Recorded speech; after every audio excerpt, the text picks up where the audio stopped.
Isa namang iskandalo ang yumanig sa simbahang Katoliko.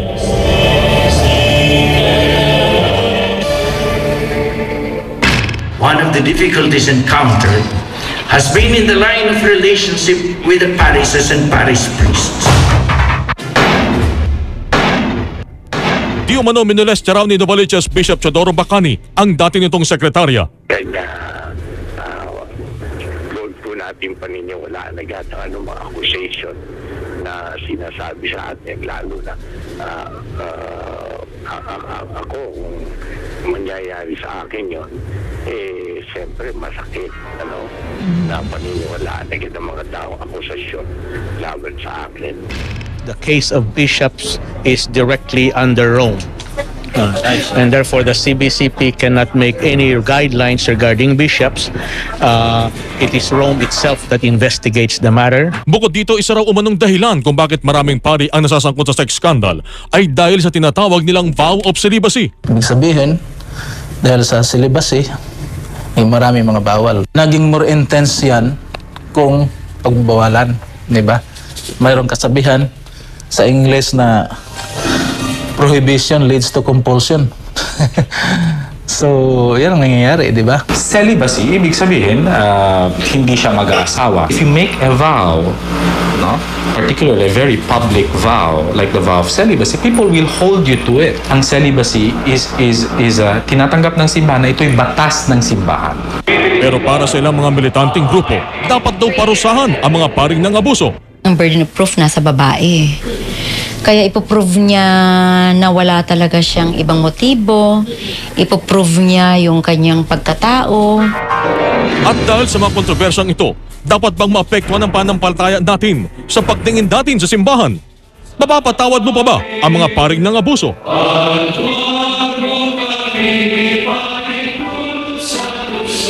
Mga mare at pare, sa sunod-sunod na sex scandal, bumaba ba ang pagtingin mo sa mga paring Katoliko?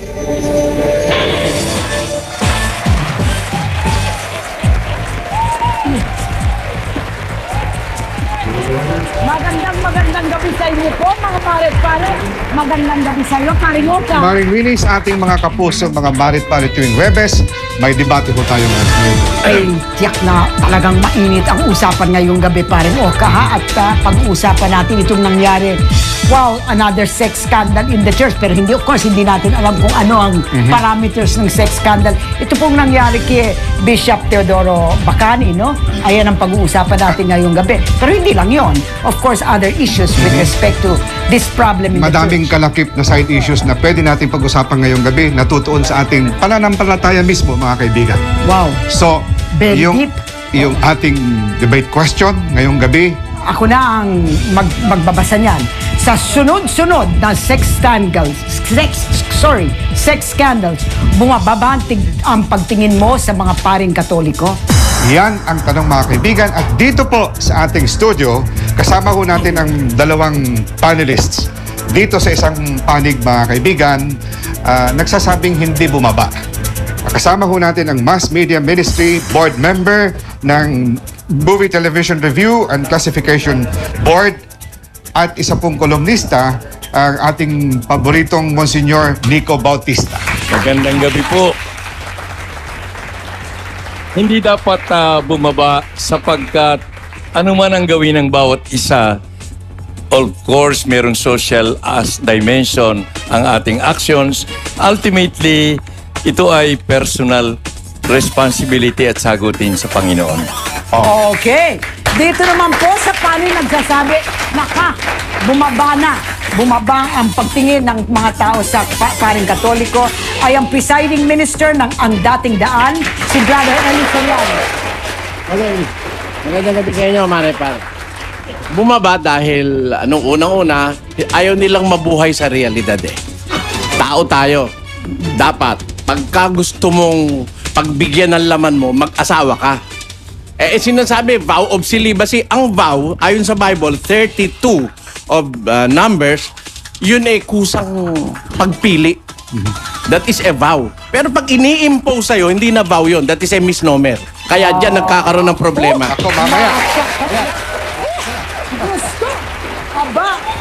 Dito naman sa panig na hindi bababayan ay ang convener po ng Kairos Philippines. Executive Director po siya ng Workers Assistance Center Incorporated, si Father Joe Dizon.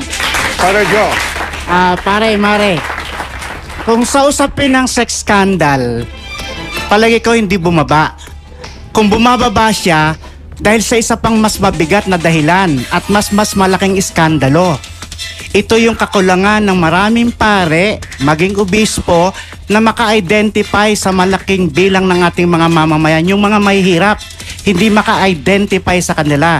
Kasi hanggang sa kasalukuyan, kulang ang presensya naming mga pare sa buhay, pakibaka, kahilingan ng maraming Pilipino at yun ang mahihirap. Okay. At yun ang pinakamalaking iskandalo kaysa sa sex scandal. Okay. Dito po sa panig, mga kaibigan, na nagsasabing bumaba. Isa pong film and television scriptwriter.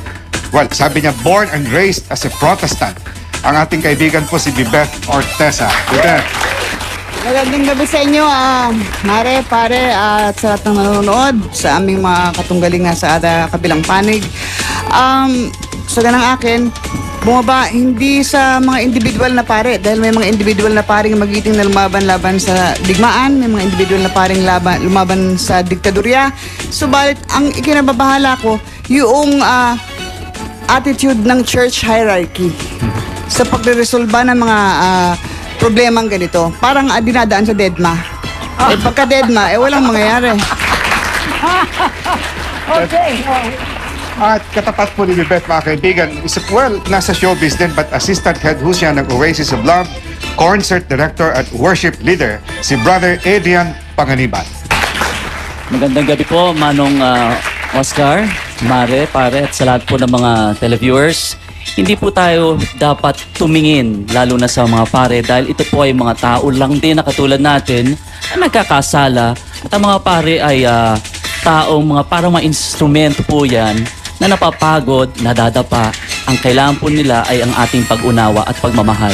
Oh, wow! Ang last guest po natin, but definitely last the least, na nagsasabi, bumaba ang pagtingin natin sa mga paring Katoliko, ay Associate Professor po siya ng Department of Women and Development Studies, University of the Philippines. Chairman of the Board po siya ng Linangan ng Kababaihan, Doctor of Psychology and Medicine, si Dr. Sylvia Claudio. Magandang gabi sa inyo, sa nanonood sa TV. Madaling sabihin na individual yan para pag tinignan natin yung tipo ng iskandalo, rape, sexual harassment, sexual exploitation, at ang dami ng mga gumagawa nito na pare. Hindi to individual problem. Definitely institutional problem to. Isang hirit pa. Ang problema ko rin, maraming pare na madaling mahulog ang kalooban nila sa naghihirap. As long as hindi yung babae. Hindi babae ang naghihirap. Pero pag oppression na ng women, blind na ang church at ang mga pare, kahit supposedly on the basis of class, they're aware. Very heavy criticism yan. Wow! At may mga resource persons tayong marinig. Dito sa panig na nagsasabing hindi bumaba, kasama ho natin si Sister Helen Graham, Medical Sister, Faculty Member, Institute of Formation and Religious Studies, Mary Hill School of Theology, at kasama pa rin natin ang active volunteer Redemptorist Church, Mother of Perpetual Health, religious columnist Peoples at Taliba, si Brother Franco Jocarese.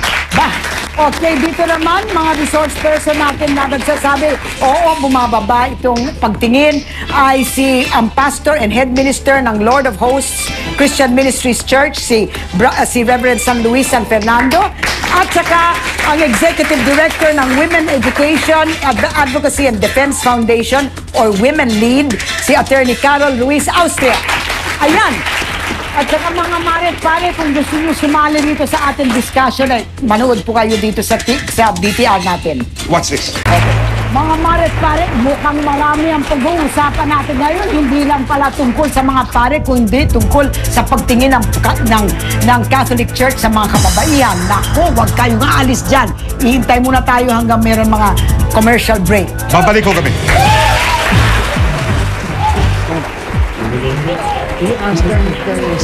Ito pa rin yung rape, sexual harassment. Teka muna. At ito ang problemang malaki sa simbahan. Teka muna, Hindi Dr. lang yung Claudio. hypocrisy of relationships when they're supposed to be celibate, but the violence that comes with the sex. And that is the real problem. And again, I will point out, bago ako matapos, na hindi... Ang hirap ko pag sinasabi ni Father Joe yung mahihirap.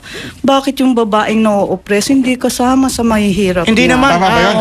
Doktora, halimbawa yung aming ginagawa sa Cavite, sa Cavite Export Processing Zone, na wherein 90% ng manggagawa ay babae, lagi namin ginagawa, pati sa pag-aaral, yung question ng mga babae, yung problema ng mga babae, ay tinuturo The namin. majority of Teka muna, women in the sandali. export Let's- processing zone let's- suffer from sexual harassment. Let's The go back. church Kaya- should kaya speak against namin this sila very inaalagaan. strongly and should be very Excuse me. clear about their priests not doing it. Let's go first to the issue at hand, ano ha? Ang sinasabi natin, meron tayong mga sex scandal sa church. Sinasabi nyo, may problemang mas malaki. Okay, let us assume mas malaki. Pero ang sinasabi ni Brother Eli, ang dahilan na bumababa ang numero ng priest is because celibacy is being imposed. It's not voluntary on their part. They want tanungin nga natin kay Sister Helen. Sister Helen, nag-uusap tayo kanina. Ano ba itong celibacy at saka priesthood? Okay. Sister, go ahead please. Bukas na. Well, celibacy is a law of the church. It's a disciplinary law. But it doesn't belong to priesthood. Aba, paano yan, Sister Helen? Priesthood and celibacy are two separate vocations. And I personally think it's unfortunate that the package deal goes along together, no? Kailan ba nangyari yan? Let me ask, just on that, kasi maguguluhan tayo. Can you be a priest without being a celibate, meaning active in the ministry? Well, in theory you can. No, Catholic Church. In theory, you can be a priest, but in actual fact, there is a law in the Catholic Church at the moment that says you cannot. However, that law can change because it's a law of the church. It's a disciplinary law. Kailan ba, hindi ba noon pwedeng makasal yung mga pare? Well, Peter was married, you know. Peter was married. Saint Peter was married. Ano ba? Paul was not. But Paul was not. Well, it doesn't matter. Choice na niya yon. Choice na niya yon. Even though Paul was not, but he came. Clarify. No, historical question lang mga marit pare. Kailan inimpose ang batas na hindi pwede ikasal ang mga pare ng simbahan? 11th century. 11th century. So for over 1,000 years, the Catholic Church had priests marry. Yes. And it's less than 1,000 years that they're not allowed to marry. So pwedeng mapalit uli yun. Kasi Sister said there can be a new law na papalitan yun. And that is the solution to the problem. Brother Eli, balikan ko lang yung sinabi ni Silvia, no? Kasi pwedeng pari ka, pwedeng hindi ka pari, pero pwede ka pa rin mag-commit ng sexual harassment. So, parang sinasabi ni Dr. Silvia, yung pagka-celebrate nila, mukhang hindi pa natutuon doon sa tunay na problema na kung saan you exercise power over other people. Ang tunay na problema kaya is because ang mga babae sa ating simbahan ay second-class citizens. Pag-uusapan natin yan mamaya.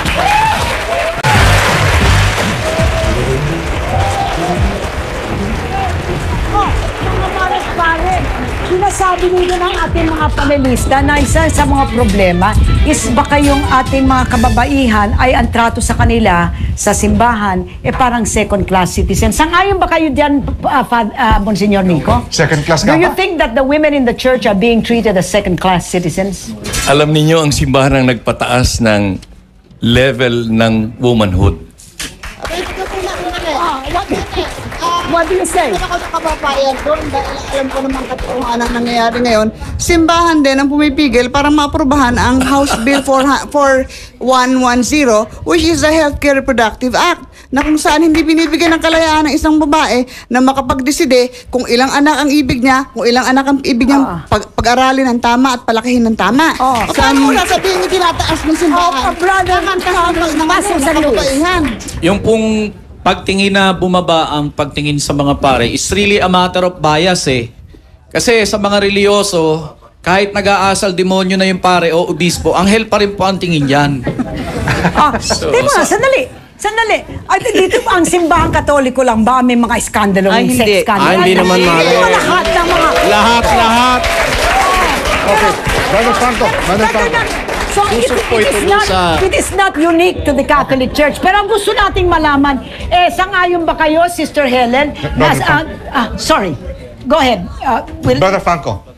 Tungkol po doon sa sinasabi ni Bibet, tungkol doon sa reproductive law, ang nakakatakot po doon ay lumulubog po tayo doon sa pagkakasala ng abortion. Hindi, nabasa ko yung batas. Wala nakalagay doon na pinapayagan ng abortion.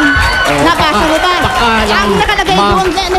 Ang nakalagay doon sa batas na yon na binibigyan ng karapatan ang isang babae na nagkamaling kumuha ng isang illegal na abortion na siya'y gamutin sa mga ospital dahil sa kasalukuyan ng isang babae na suffering na from an illegal abortion cannot be treated in a hospital. Yun ang nakalagay doon, but nowhere in the bill says na legalize abortion. Nabasa ko. Very interesting po ito at siguro pag-uusapan natin sa another debate. Pero ngayon, ang pinag-uusapan natin yung sex scandals sa church. Adrian, your point. Adrian. Gusto ko lang pong ulitin o balikan yung kanina about celibacy and we were talking about St. Peter na may asawa pero si Paul po ay wala. Napakasarap po kasi na magsilbi sa ating Panginoon na wala kang iniisip na pamilya, wala kang obligasyon, responsibilidad at mawalang galang po kay Brother Eli Soriano na aking pinapanood din po. Gusto ko rin po malaman sa kanya na bakit siya rin po ay hindi nag-aasawa. I have chosen to not to marry. But I can whenever I want to. On your own. Hindi po ba, On my own. It is not being imposed on me. Brother Eli, yun nga po hindi po ba napakasarap magsilbi na ikaw at ang ating Panginoon lang, hindi po ba? Ganito, ano? Napakasarap ng ganun. The root cause of the problem is that we are not obeying God. 7:7 of the book of Mark says, howbeit they worship me in vain, they teach for doctrines the commandment of man. That lady there admitted a while ago na yung celibacy is imposed because it is a law of the church. Sister Helen. It is formulated by the Theologian. church. By man. It is not from God. While Apostle Paul is single, but he can be married anytime he wants to. 9:5 of 1 Corinthians. Do we not have the right to marry or to take a wife according to Paul? Okay, tayo muna. Let's...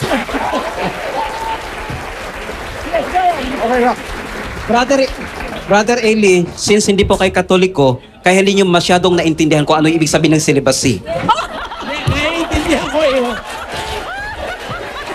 You do not need to be a Catholic to understand the word celibacy. Kapag kayo po ay you do not even need to be a high school graduate to understand the word celibacy. Pagkapare or ordination, tatanungin kayo ng obispo kung handa na ba kayo. Ang ibig pong sabihin noon, ang inyong kalooban ang hinihiling. Kung handa ba kayong mabuhay bilang celibate priest in the future. Tayo muna. Pangalawa, hindi rin po garanti ang celibate na ikaw hindi magkasala o ang married life na ikaw hindi magkasala. Maraming married life na maraming kasalanan, maraming kabit. Pangatlo, pag natanggap po ang holy order po, hindi kasama doon ang perfection, absolute perfection. Diyos lamang po ang perfect. Ang pari ay tao pa rin. Nag-i-struggle.